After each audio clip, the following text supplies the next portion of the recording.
இன்றே டவுன்லோட் செய்து உங்கள் ஃபேவரட் ஷோக்களை என்ஜாய் பண்ணுங்க. குபேரனுக்கே காசு கொடுத்த லட்சுமி நாம வேண்டுனா நம்மளுக்கு கொடுக்காம போயிடும். லேடிஸ் இந்த ஹெல்ப் கூட பண்ணாதா என்ன? ஏய் ஜெயந்தி, உனக்கு எதுக்குடி காசு? பொம்பளைங்களுக்கெல்லாம் எதுக்குடி காசு வேணும்? ஐயோ, இங்க நிக்கிறது கிருப்பா பொண்டாட்டிங்கிறத மறந்து மைண்ட் வாய்ஸ் சுத்தமா பேசிட்டேனே. இப்ப எப்படி இந்த பீஸ் சமாளிக்கிறது? ஆமா, உன்னை பூஜையில அங்கதானே நிக்க சொன்ன, நீ எதுக்கு இங்க நிக்கிற? அதுக்கா பூஜையில வச்சு பண்றதுக்கு 101 ரூபாய் வேணும்னு ஐயர் கேட்டாரு. 10 ரூபாய்க்கே வழி இல்லாதனா 101 ரூபாய்க்கு எங்க போறது? அதான் உங்ககிட்ட கேட்கலான்னு வந்தேன். எது முக்கியமான விஷயமோ அதெல்லாம் வந்து சொல்லாத, தேவையில்லாததெல்லாம் பேசு.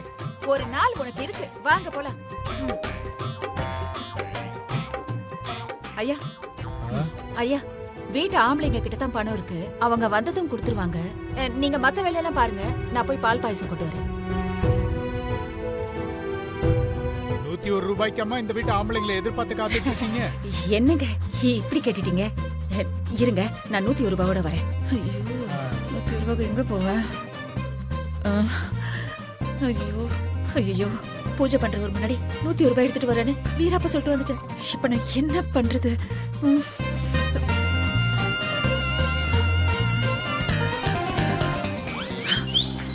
வேற வழி இல்ல, இந்த ஆள் பாக்கெட்ல இருந்து ஆபீஸ் பண்ண வேண்டியதான்.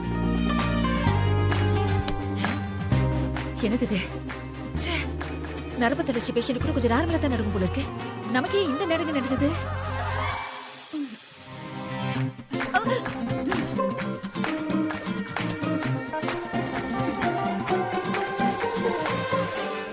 என்ன இவ்வளவுதான் இருக்கு? சட்ட பையில கம்மியான காசு தான் இருக்கு. பேண்ட் பையில பாரு.